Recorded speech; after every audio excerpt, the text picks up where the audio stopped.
everybody, Ed here at the Harmonica Barge. Welcome back. Today I want to do a quick lesson on country blues in the form of how countries influence blues, especially tracks like Got My Mojo Working.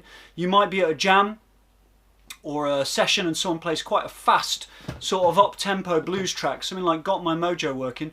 Country music, you could say, is the electrification of American folk. Often tends to be quite fast. Think like a train beat, sort of Folsom Prison blues. I've got a backing track here. The backing track's in the key of G. I'm playing a harmonica in the key of C. So cross harp, blues harp, whatever you want to call it. I'm gonna do some chugging, mainly around holes 1, 2 and 3 at first. So if you're at a jam, someone plays this, it might be much faster than this. What are you going to play? Of course you could play licks, you could do lots of things, but we're going to take a rhythmic approach. 1, 2, 3, 4.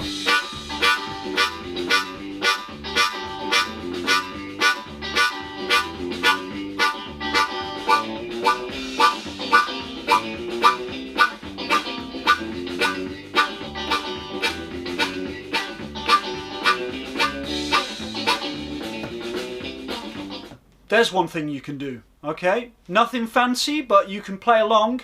No shame in that, especially if the track's very fast, especially if you're playing with other musicians who want a solo and you want to take a more rhythmic, sort of rhythmic accompaniment role. That's what we're talking about here in this lesson.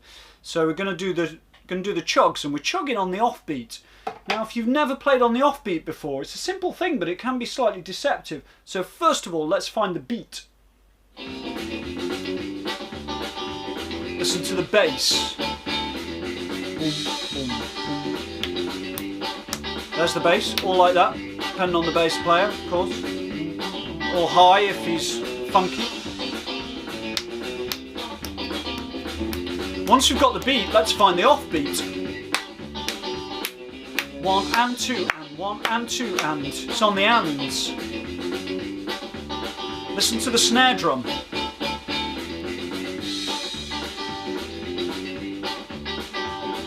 So we're locking in with that snare drum, we're locking in with the offbeat.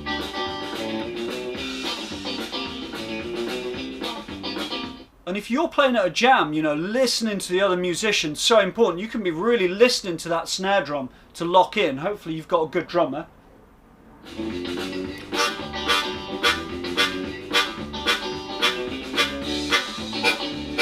might want to take the volume down, depending on the environment. Copping, no copping. Depends what kind of sound you want. You might want to give that some percussive. A k or a t. Again, depends.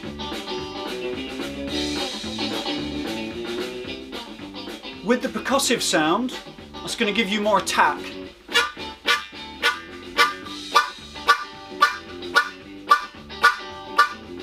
If it's an acoustic setting and other people are playing loud and you really want to be heard, you might go for that. If you're playing through a mic, you might want a slightly warmer tone so it's less harsh. So to do that, maybe, you know, I'm cupping to resemble a mic, and then just breathing in with a ha. Deep breath.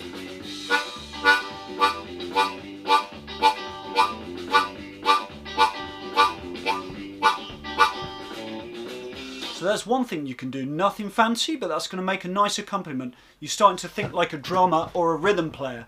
Okay, the most obvious thing you can do with that is then to change it into 2 chugs. Easy, right? Okay.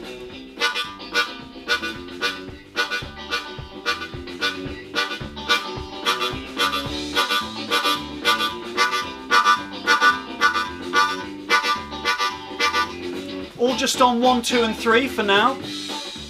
Of course you can change chords with the band, but I don't want to talk about that at the moment. I just really want to focus on rhythm.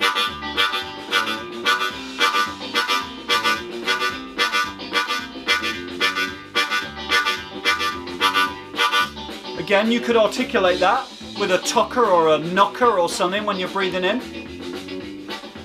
Really try and get the timing good, really consistent.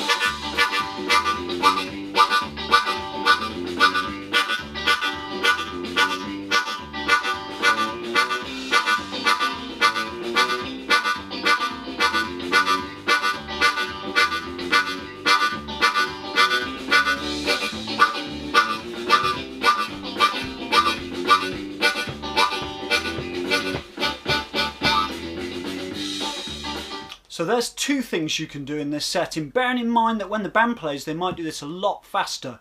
You know, got my mojo working, that could be, I got my mojo working, but it ain't gonna work on you.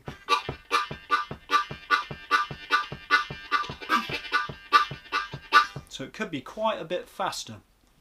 Now, if you did want to change chords here, because this is a 12 bar, obviously all country songs might not be a 12 bar, all blueses might not be a 12 bar, but Got My Mojo Working is a 12 bar. You could move the chugs with the chords. Okay, now that's not too difficult in this situation. All we do is reverse the chugging to a blow when the first chord change happens, which is going to be a 4 chord. If that means anything, great. If not, don't worry about it. And then when the chord changes again, we can then go to centre around a 1 draw, sort of more 1 and 2. But again, you know, if in doubt, just chug on the in-breath on holes 1, 2 and 3, which is going to be like our G chord. The track's in G, so we're fine, you know, just to play that 1 chord over everything. It might get a bit tiresome if you're doing it for 10 minutes, but you know, it depends on the band. So let's do that with changing chords.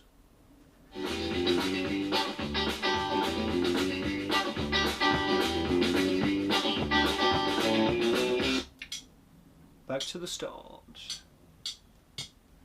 Here's our intro.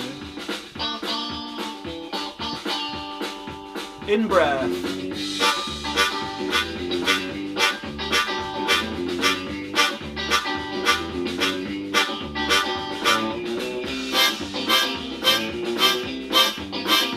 And back. To hole 1 and out and back. Let's do that again with doubles.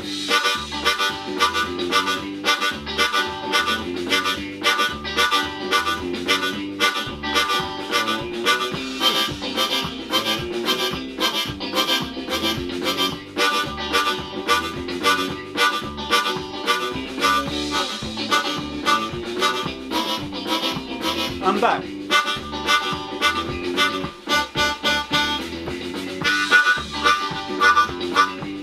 Mix it up now.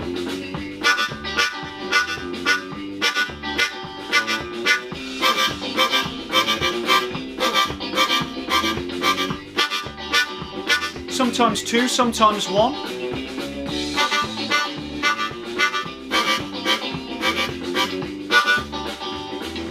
So the idea of this, and this is how, in terms of organising rhythm and almost how drummers think, that's slightly dangerous, how do drummers think?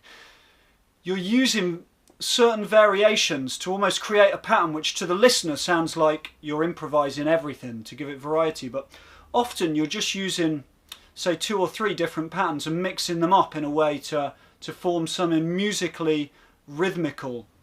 Okay, so just those variations. So I'm just going to start to mix them up a little bit and add some improvisations as well.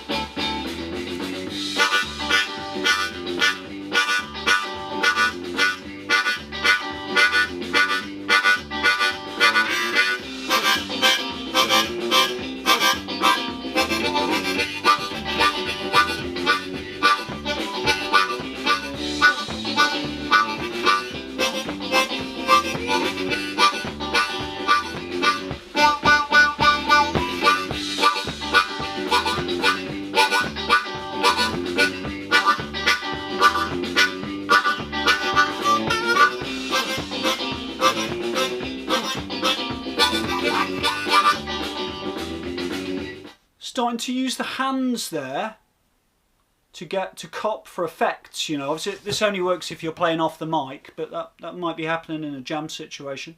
You know, to really, you've got the hands to use to alter the timbre, the actual sound that's coming out. So,